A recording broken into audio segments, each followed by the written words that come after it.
विश्राम जी, विश्राम, आपका नाम विश्राम है? जल्दी आइए। बेटा कहाँ से आए हैं? मैं जयपुर से आया हूँ। जयपुर से आए।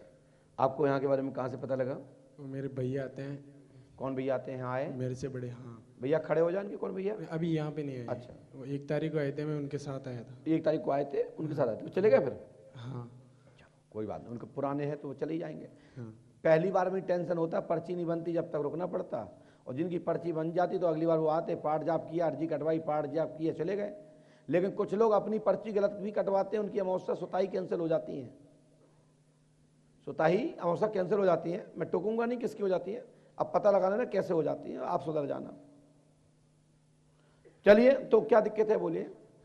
गुरुजी मेरी 25 अप्रैल को शादी हुई थी। 25 अप्रैल को हुई? हाँ। ठीक है। तो जो लड़की थी जिससे मेरी शादी हुई है उसके हमारी आपसे बात हो चुकी है। हाँ। मैं पूरा पहले बिफोर सुन चुका हूँ ये बात। हाँ। आप तो सबको सुना दीजिए क्या हुआ। मैंने जवाब नहीं दिया था आपको। जिन्होंने देखा होगा कमरे में जब हमसे मिलने आए थे तो मैंने इनसे कहा था दरबार में मिल लेना मुझसे। कितने लोगों ने देखा था उनको? हाथ उठाना। आपने देखा था? खड़े हो जाओ। कितने लोगों ने देखा था? इनने क्या बोला था कमरे में आने के बाद? बोला था धन्यवाद। तो मैं उठ रहा है बात ना से लगातार। कहां बैठा रहा समझ नहीं आओ तो नंबर नहीं आओ तो बैठो रहा।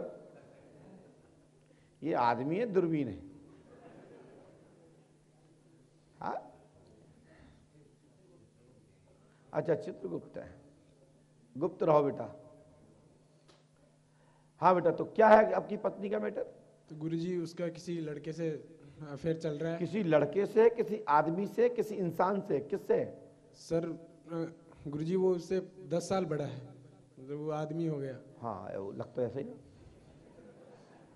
तो गुरुजी मैंने उससे शादी से 1 दिन पहले भी मुझे उस पर शक हुआ था, तो मैंने उसे फोन शादी करके के 1 दिन पहले 1 दिन पहले शक हुआ था। मैंने उसे फोन करके। कैसे? तुम तो अपने घर पे थे, वो अपने मायके में थी, शादी हुई नहीं थी, तो तुम्हें कैसे शक हुआ 1 दिन पहले? उसने मेरे से कभी भी कॉल करके बात नहीं की, वो चैटिंग पे ही बात करती थी। तो उसने स्क्रीनशॉट भेजा तो मैंने एक नंबर पे शक हुआ मेरे को, जो नया नंबर था उसके पास। तो मैंने उस पर कॉल किया तो उस पर वो गलत निकला। मतलब वो उसके भाई की भी शादी थी हमारी शादी के साथ में, तो उसके भाई के जो घरवाली है उसके कपड़े सिलवाए थे उसके वो नंबर निकले। तो फिर मेरे को मतलब शर्म आई खुद पे कि मैंने इस पर शक किया। तो फिर शक किया पत्नी पे? हाँ। तुम्हें शर्म कैसे आई कि मैंने उस पर शक क्यों किया, वो ऐसी नहीं है। मतलब आपने शक किया तो आपको शर्म आई कि हमने गलत किया, ऐसा? हाँ हाँ। तो फिर मैंने उस पर कॉल करके बात किया तो उन्होंने बोला फलाना फलाना मैं ये हूँ। क्या बताया उन्होंने अपना नाम? उन्होंने नाम नहीं जानते, कोई बात ना। हाँ। तो फिर मैंने उस पत्नी से भी माफ़ी मांगी, और माफ़ी मांगने से पहले एक बार मैंने तो उसको। आपने शादी के पहले मांगी थी, शादी होने के बाद मांगी? शादी से पहले। तो फोन पे मांगी थी, घर जाके? नहीं, फ़ोन पे। तो क्या कहा था आपने? मैंने बोला था कि मैंने तेरे ऊपर शक कर लिया, तो ऐसी नहीं है, सॉरी, तू मेरा भगवान समान है, ऐसे भी बोला था सब कुछ। मतलब तुमने कहा कि हम तुझे भगवान समझ रहे हैं? हाँ। तो मेरे से गलती हो गई, मैं तेरे ऊपर शक कर लिया। लेकिन तो अब भी यही सोच लो कि शक कर रहे हैं, क्यों करने दो गलती, तुम्हें क्या दिक्कत? तुम तो भगवान है, करते रहते। तो गुरुजी उसके बाद मैंने उसको बोला कि अगर तू गलत है तो मुझे अभी बता देना, अभी कुछ नहीं हुआ है। तो भी उसने कुछ नहीं बताया। जब तेने गलती मनाई ली कि भगवान है, तो फिरते काय को जबरदस्ती को परेशान होते रहो वहां जाके? हैं तुम्हारी चक्कर में तो भग गई वो। कहा माइक कब रहा तुम तो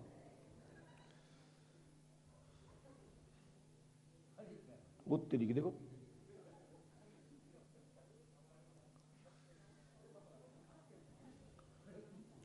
गया माइक ऐसे करो जैसे भूत आ रहा हो।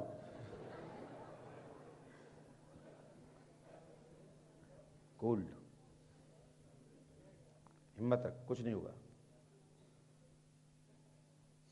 गुरुजी मेरे को शादी के बाद में पता चला, उसने खुद नहीं बताया, मैंने उससे पूछने पर। तो उसने मेरे को 1 नहीं 2 जनों का बताया। 1 नहीं 2 लोगों को बताया? हाँ, एक उसके ननिहाल में बताया जिसका नाम विनोद था, और एक जो उसके घर के सामने था लड़का, जो मैंने बताया कि उससे 10 साल बड़ा था। गुलाब? उसके, हाँ, उसके बारे में बताया। गुलाब नाम है? हाँ।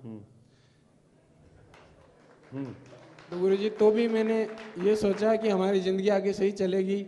मैंने उसे रिक्वेस्ट की और उसने भी बोला कि हाँ मैं ऐसा कभी नहीं करूँगी। अब मैं जो बताऊंगा उससे सहमत रहोगे? हाँ क्योंकि ये आस्था का विषय है, मानना तुम्हारे हाथ में है, नहीं मानो तुम्हारे हाथ में है। लेकिन मैं नहीं कहता कि मेरी बात मानो, लेकिन झूठ भी मत स्वीकार करना, झूठ भी मत स्वीकार करना, नहीं तो परिवार में आग लग जाएगी और समाज बर्बाद हो जाएगा और आपको देख के लोग लाखों बर्बाद हो जाएंगे। तो मैं कहता हूं ये आस्था का विषय है। मेरा काम है, आपने प्रश्न किया, मेरा काम है उत्तर देना, और मैं उत्तर नहीं दूंगा तो लोग कहेंगे महाराज ने प्रॉपर जवाब नहीं दिया। तो हमारा किसी से आशा यह नहीं है मैं किसी को नीचा दिखा रहा हूं या नीचा दिखाने की चेष्टा कर रहा हूं, बस मैं तो प्रश्न का उत्तर दे रहा हूं। और ये आस्था का विषय है भैया, आपको मानना ना मानना, यदि हमारी बात समझ में ना आए, गलत लगे तो हमारे पास छोड़ देना। हम तो बता रहे हैं, यदि हमारी बताई हुई चीज मान लोगे तो तुम्हारा काम हो जाएगा, और नहीं मान लोगे तो तुम जानो तुम्हारा काम, ये तुम्हारा विषय है, हमारा विषय नहीं है। सुनते हैं, चलते हैं दरबार की ओर। देखें, गुलाब विनोद जी मामा के यहां मकान के सामने, जस्ट ससुराल के सामने ही तुम्हारा पत्नी का दोस्त रहता है। हाँ जी। 18 दिसंबर को आपकी पत्नी मायके गई और 18 जून को आप लेके आए। हाँ जी। 5 महीना कुछ रही। हाँ जी। यही पूरा कांड है। हाँ जी। सो वास्तविक आपकी संख्या उचित और सही दिशा में है। ऐसे व्यक्ति को तलाक दे देना चाहिए, धन्यवाद गुरुजी। दूर कर देना चाहिए। और फिर आपकी इच्छा है कि तलाक देना चाहते हो या फिर सुबह शाम 11 बत्ती की आरती करना चाहते हो संग गड़े बजा के, तलाक देना चाहता हूँ। क्योंकि भगवान तो आपने बना ही दिया है ना, तो भगवान को क्या कहोगे वो आपके ऊपर है। लेकिन मैं इतना जरूर कहता हूं कि आप दरबार में आए हो, ये वीडियो उस तक भेज देना। जरूर थोड़ी भी शर्म होगी तो उसके गाल पे तमाचा लगेगा। जरूर गुरुजी, ये वीडियो में उसको दिखाना चाहता था, इसलिए मैं दरबार में आया हूँ। क्या बात